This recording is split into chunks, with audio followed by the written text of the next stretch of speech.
What's up, guys? Welcome back. I'm back on my business trip back in Birmingham, Alabama, where this time I rented this 2025 Chevy Traverse right behind me. This is the LT trim level, which for this year is the base trim level. And I have to tell you, after driving it for the last 4 days, putting about 600 miles on it, I changed my mind about many things that I said in my previous review of this Traverse.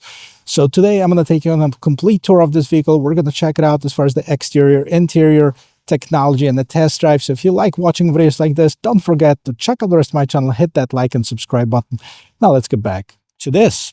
And this, meaning the LT trim level, which after 2024 Chevy Traverse dropped the base LS trim. So LT is being the bottom of the line trim, has many standard features, including LED lights, LED daytime running lights, and turn signals. In the front, it features a large grille with some chrome around it, a big Chevy bow tie right there in the middle. There is no front-facing camera. That's reserved for the higher trim levels, but overall, it's a good-looking vehicle. It's got the nice flat hood, and let's check out what powers it up.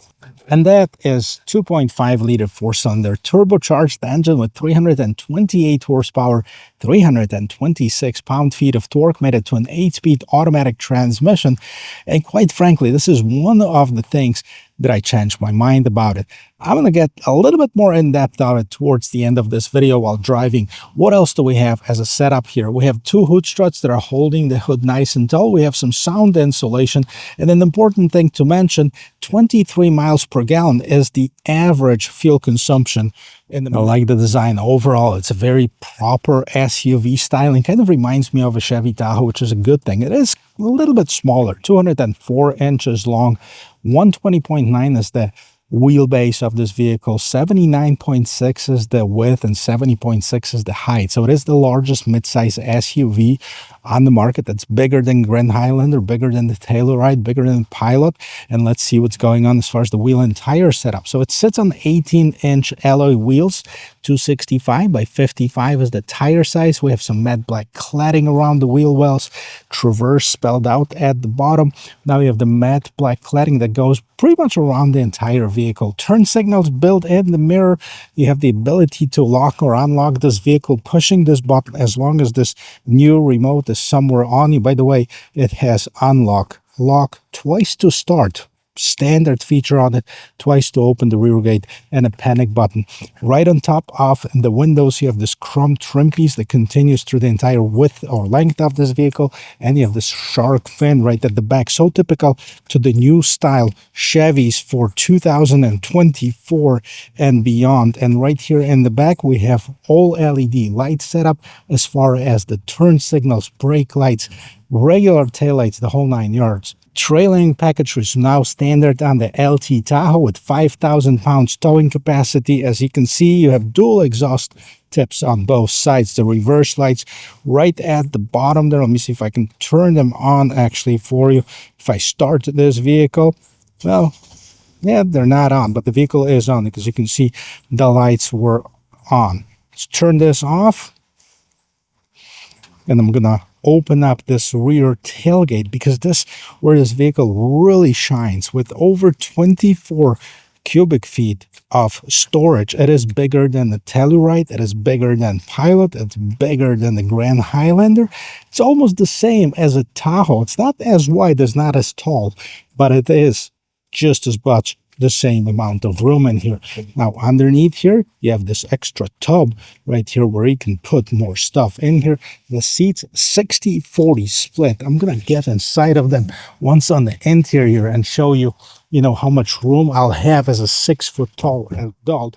But if you fold them down, you have quite a bit more space. And of course, this captain chairs are going to be able to be folded down as well. While we're here, let's take a look. The third row passengers are going to enjoy their cup holders and the USB Type-C chargers. Up on top, they're going to have their own vents to make sure everybody is nice and comfortable. So getting in the third row seat is easy. At first glance, it looks bigger, but the bottom portion of it is not as long as most people would feel comfortable. So you can see that it's reserved mostly for kids, people of a smaller pasture. I can fit in there. I'm going to show you how, but not super comfortable. And here it is, me being 6 foot tall. I have just barely enough space behind this second row seat, which, by the way, is not adjusted all the way back. You can see that I have probably about 2 inches to go back, but it's going to leave that passenger in that middle row seat just enough space to fit behind the first row seat. So again, kids, very comfortable, adults, short trips, nothing more than that. Now, one thing I can't complain about in this third row seat is definitely the headroom. I have probably about 3 inches above my head, plenty of shoulder room. If there's 2 adults sitting in the back, no issues. The third one would not be so comfortable. The situation is much different in the second row seats. As you can see, the seats are nice, big, comfortable. They're wide. They have the armrests on the side. They have some adjustments. We can move them back and forth. So no issues there. And look how much room people will have right here in the middle. Here's what else we have. We have the climate control, the electronic climate control, 2 USB Type-C ports, a little bit more storage at the bottom. And if you don't see the vents, because they are mounted up on top, there is no panoramic sunroof, anything like this in this vehicle. We have some illumination.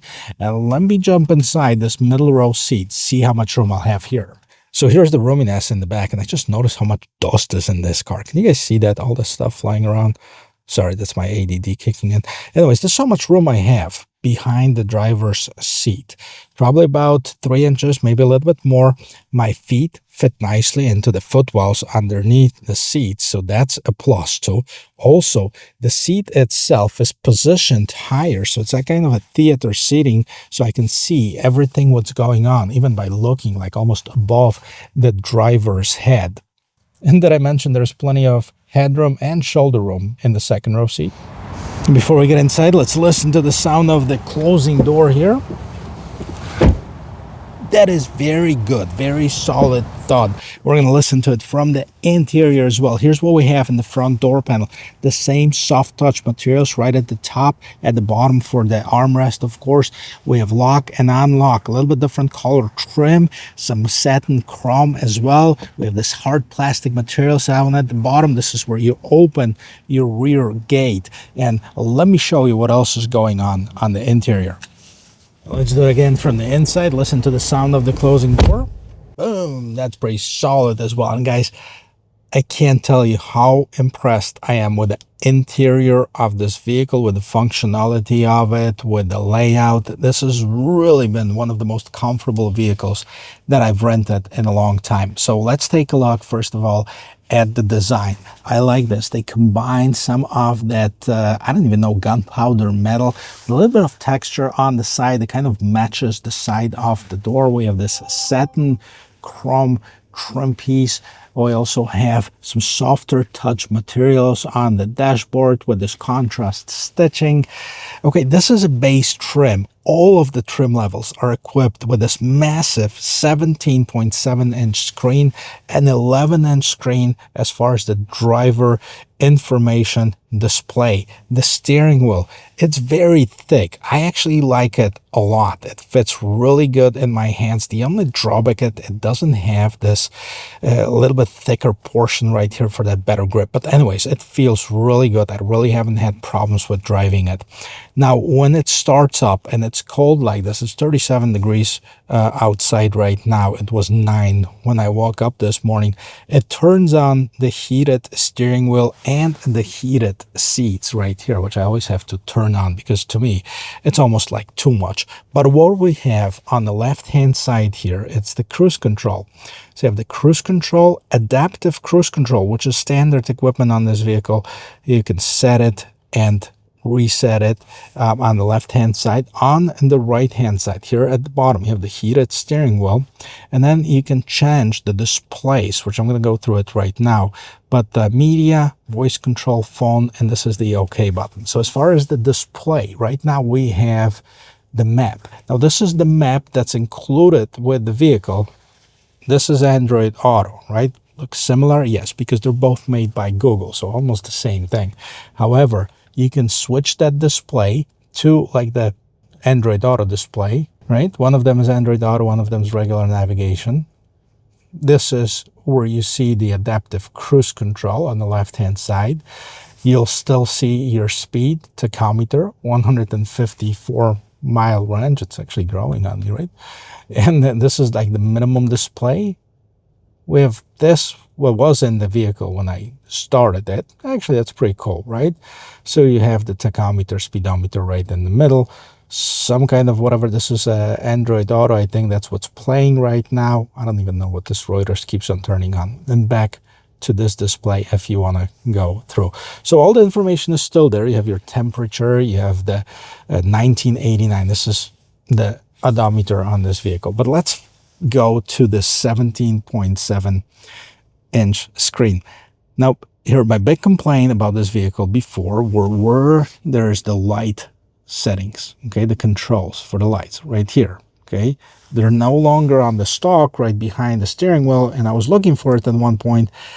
But now that I've been driving it for a little bit, it doesn't really bother me because I set the lights to auto and they go on whenever they need to. They go off whenever they need to. Okay, more settings, controls and safety are displayed through here. Dome light, power window lockout, camera, traction control, auto high beams, and turn them off. Actually, that's a pretty cool feature if you are going on the roads where you need this extra illumination. It turns the high beams on, and then when it sees the vehicle in front of you, it turns them off automatically. So that's a pretty cool feature. See more controls, of course. This goes to settings, and this is your Android Auto. Okay, so going back to Chevy screen. By the way, this is all wireless, right? It's a pretty cool setup. And we can exit this, go to the main Chevy screen, and this is Google-based as well. Very nice, vivid, tons of information on here. So vehicle status, Google Assistant, Play Store, Android Auto, your camera system. This is a base trim, so we don't have the top-down view, front-facing camera, anything like this. I think the quality of the camera is decent. It's also a nice size screen. And then we can switch it to the hitch camera. So if you are towing something, you can see what's going on there as well. So turn this off. Alexa is part of this vehicle. Trailering package is standard on it. So you can do light test. This is probably the coolest feature that I've seen. Instead of like having somebody check whether your brake lights, turn signal, something is working on the trailer, you can do it from here as long as the trailer is connected to it. Settings, climate, pretty self-explanatory, right? Okay. Adjust the temperature, adjust the vents where the air is coming out of. What do you want to do? AC, auto, sync, front seats, rear seats. You can adjust it for the rear passengers as well. And here's your settings, heated seats and startup, auto defogger, auto rear defogger. I'm gonna actually turn these off. I don't like that feature. Auto fan speed medium. And let's go back to this screen. Home screen, audio. As far as audio, what do you have?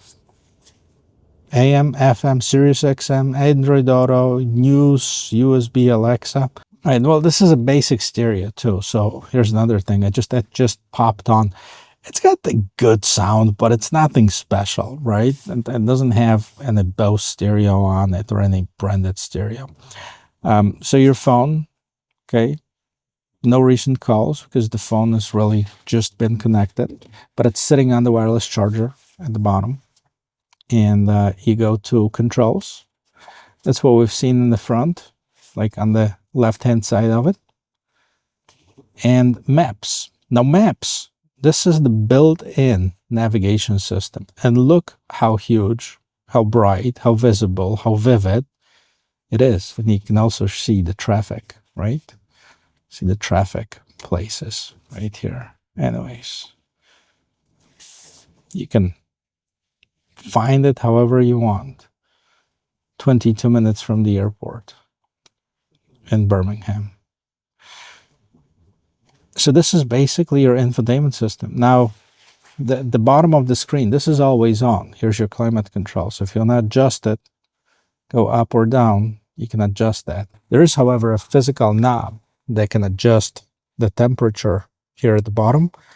And if you wanted to, there are some shortcuts as far as the fan, auto, maximum window defogger, rear window defroster, Down below, you see my other phone is sitting here on the wireless charger. That's a standard equipment on the USB Type-C, USB Type-A, and big cup holders, decent size. More storage for junk right here, and even more storage underneath here. That's pretty deep too.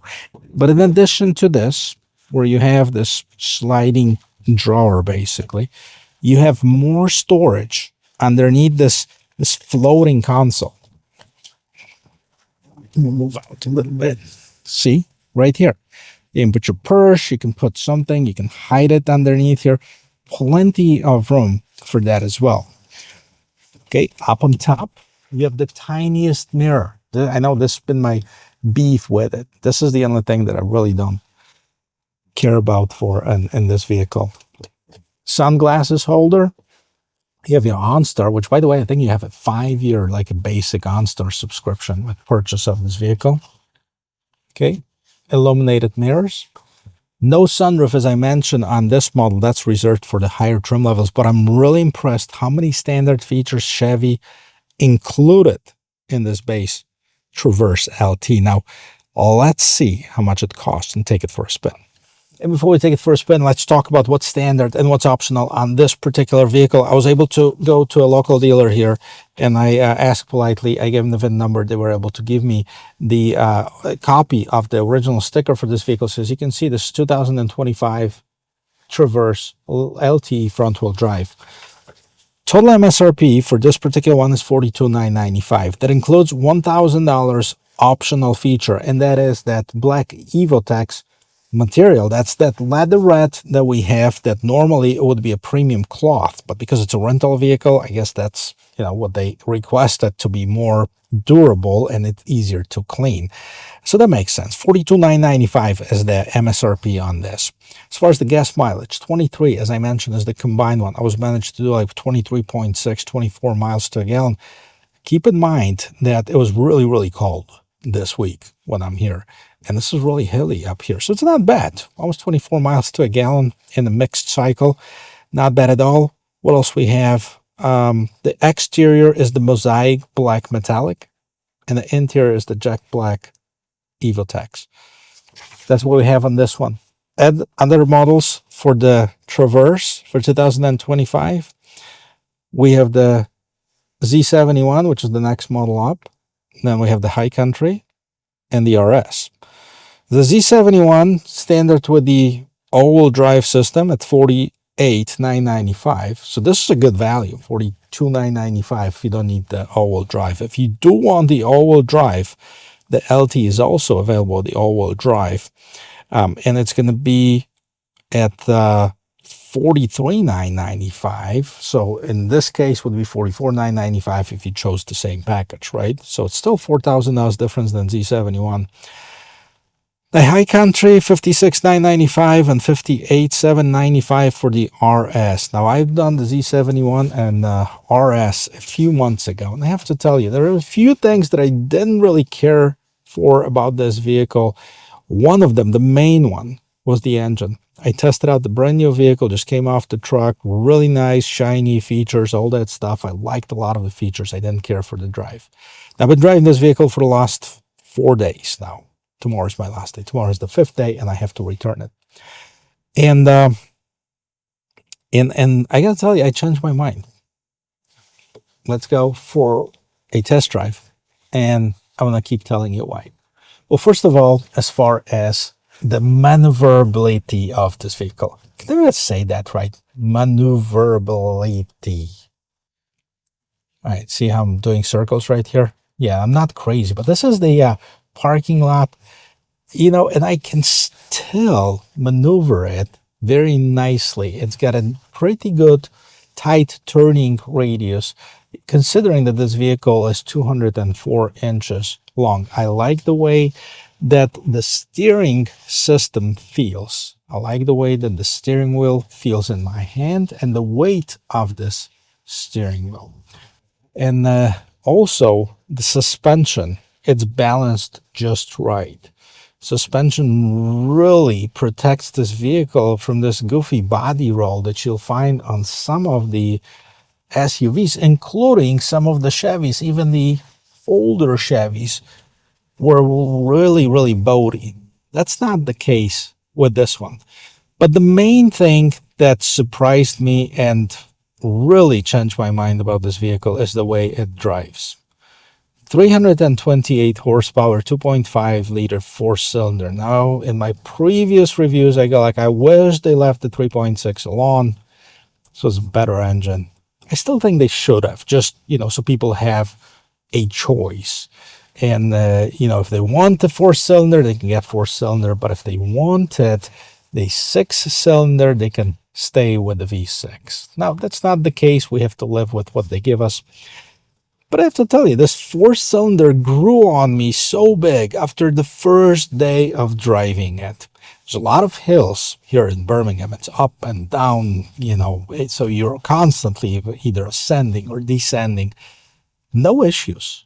It's not noisy. The cabin is very well insulated on this vehicle. Visibility is great, with the exception of this tiny little mirror. Now, I will change that. That's for sure. And the mirrors, the outside mirrors, could be slightly bigger. Okay, now this is a big truck. If they put mirrors that are an inch wider and an inch taller, it wouldn't hurt that. It wouldn't hurt the look of this vehicle, in my opinion. But the drive, it's fantastic, in my opinion. I've driven this. We went from Birmingham to Hastings, went from Birmingham to Montgomery to Tuscaloosa, so it's an hour and a half each way, going back and forth. No issues. As you could hear right now, you'd hear that engine a little bit because I was going uphill. Acceleration, look at this, guys. Can you hear it? Of course you can, but I can hear that on my V6 Pilot. I could hear that on the inline six Mazda CX-90 that I rented here last week and I was driving for the whole week. Yeah, it doesn't have as sporty dynamics as Mazda did, but on the longer trips, I found these seats a lot more comfortable. This vehicle more comfortable than the Mazda. And it's a whole lot, it's a lot bigger too. The roominess is fantastic in this thing. I mean, if you have a large family and you need to throw some luggage behind the third row seat, or maybe like us, we use that space when we travel with the dogs, so the kids are sitting in the middle and the dogs are sitting in the back. We have two large dogs, plenty of space for that. And the roominess is great on this vehicle. It's bigger than the Grand Highlander. It's bigger than the Honda Pilot. It's bigger than the Telluride and Palisade, and that's basically the market that it competes with. And it's much bigger than the CX-90. And here, once you step on it, it goes. Now, on paper, the all-wheel drive is about 7.3 seconds 0 to 60. Front-wheel drive probably slightly slower, maybe at 7.5 seconds. But it's not bad at all. I mean, you can definitely get it going. Nice, comfortable, quiet ride. So I changed my mind.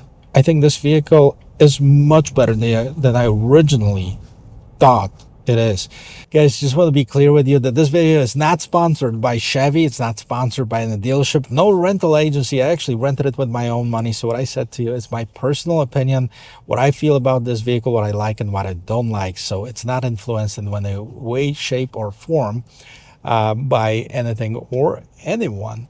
And I hope you liked it. I certainly enjoyed driving this vehicle for the last few days. I hope you liked this video. I hope you learned something from it. And if you did, don't forget to check out the rest of my channel, hit that like, subscribe button, and I'll see you in my next video. Cheers.